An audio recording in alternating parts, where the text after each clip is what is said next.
on 1330 WEBY. Now, here's Carl Gallups.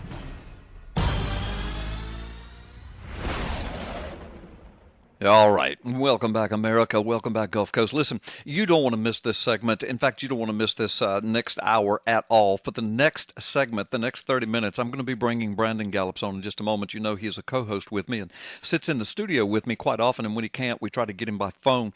But yeah, he's the one that broke here on Freedom Friday this amazing connection between the movement, the reported movement of nuclear weaponry out of Dyess Air Force Base in Texas across the country into Charlotte, at about the same time that Senator Lindsey Graham was predicting that Charlotte was going to be nuked if we didn't do something with Syria. Now, I'm going to let Brandon go back through that scenario in a moment because he has some amazing updates on that, even breaking updates. And WND just recently ran a headline article on something that confirms what Brandon reported to you on a couple of weeks ago. So see, Brandon and Freedom Friday was way ahead of the curve on this, way ahead of the ball game. We were breaking stuff to you on Freedom Friday that winds up in headline news a couple of weeks later around the nation. So this is why you got to listen to Freedom Friday. But he's got some more stuff to tell you, plus the latest headlines right now. TSA officer killed in the LAX shooting, Los Angeles, there it is, Los Angeles International Airport. A TSA officer is killed. Brandon is going to bring you something that's going to blow you away about that LAX shooting. Folks, I'm just going to give you a little hint so you don't go anywhere. It was predicted that that was going to happen 10 months ago. And Brandon has all the scoop on it. So, and now it's headline news.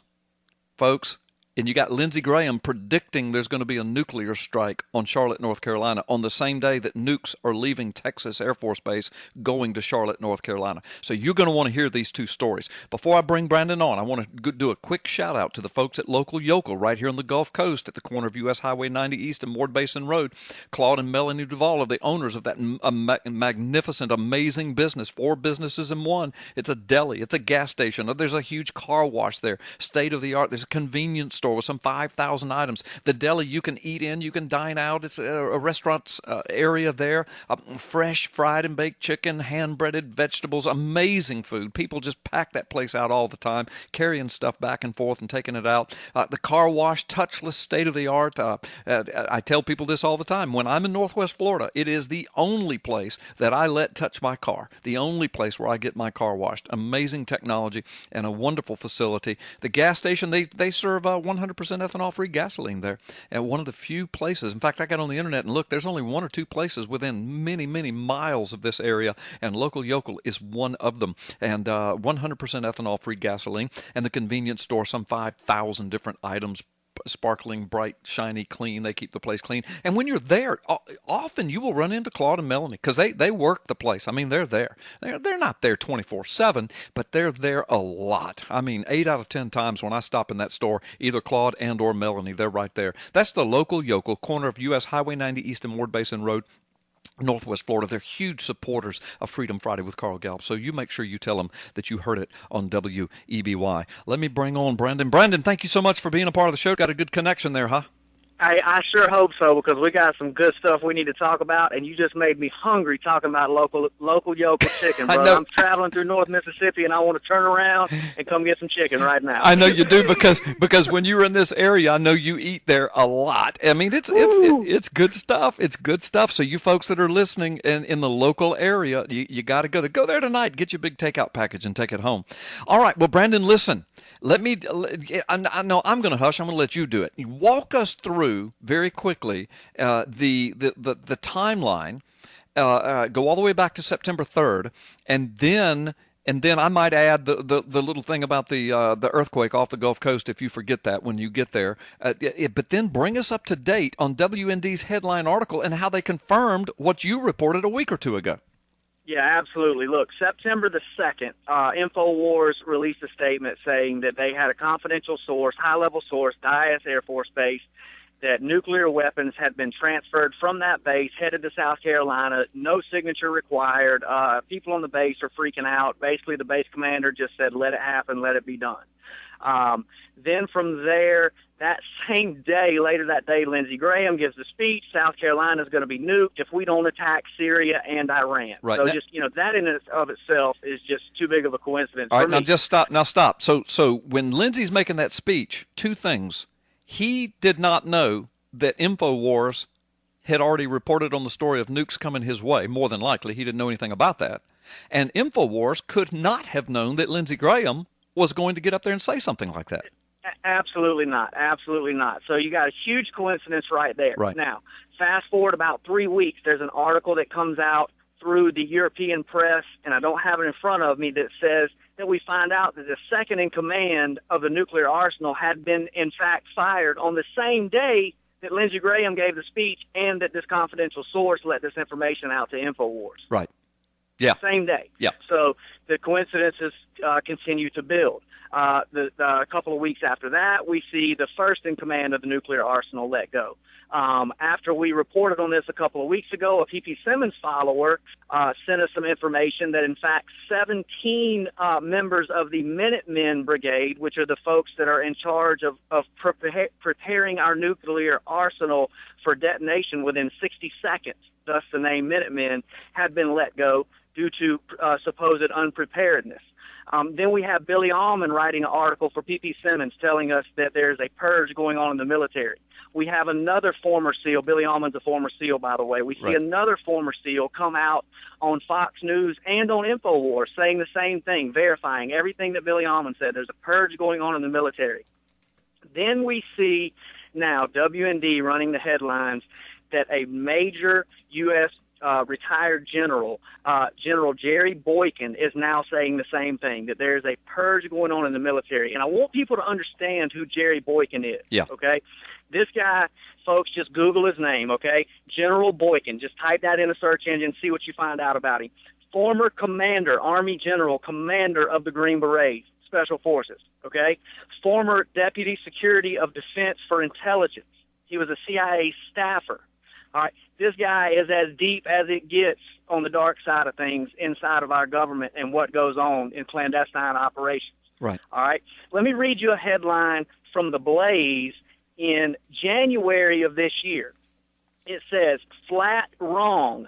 CIA denies Lieutenant General Boykin's claim about alleged U.S. gun running to Syrian rebels through Benghazi." Mm-hmm. Now, the reason I read you that headline is because we now know that that's been confirmed. Right. That's why Ambassador Stevens was killed, was because we were running guns through Benghazi to Syria, and he had to be killed for the cover-up of that. That is, that's mainline news now.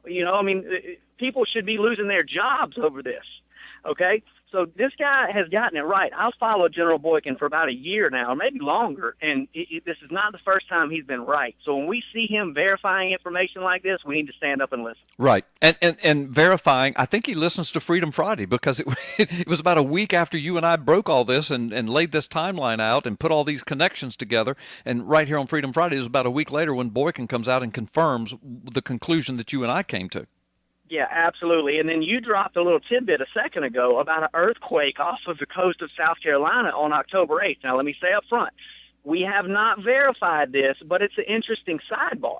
The EU Times ran a story a week or so ago, maybe 2 weeks ago, saying that, in fact, the reason that the nuclear generals had been let go is because they were supposed to have detonated these nukes at Charleston Harbor, just like Lindsey Graham warned us about. Right. But they refused to do it, and instead they detonated them off the coast of South Carolina on October the 8th. And guess what?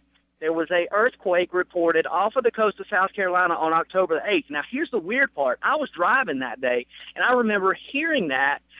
I saw that on the Internet that day, but then it never popped up in mainstream news.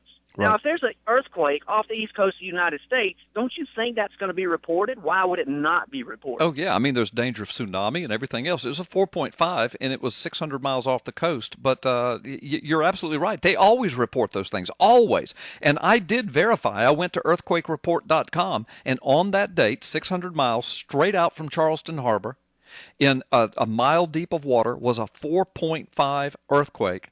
and they said that was equivalent to, and I've got it written down here somewhere. Oh gosh, I forgot where it is. But anyway, it was like a 100 megaton bomb or something. I don't know. Don't quote me on that. I've got the facts. I'll find them in my paperwork here. But basically, they were saying it was equivalent to a nuke going off a mile below the water.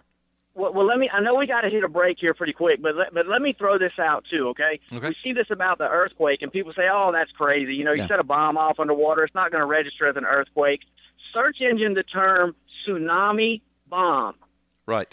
That technology was developed by us, and man, the other country just slipped my mind. I'm so sorry, but it was right at around the end of World War II where we actually tested the technology of detonating bombs underwater, nuclear bombs, for the purpose of causing a tsunami, causing an earthquake that would cause a tsunami. And guess what? It worked. Yeah.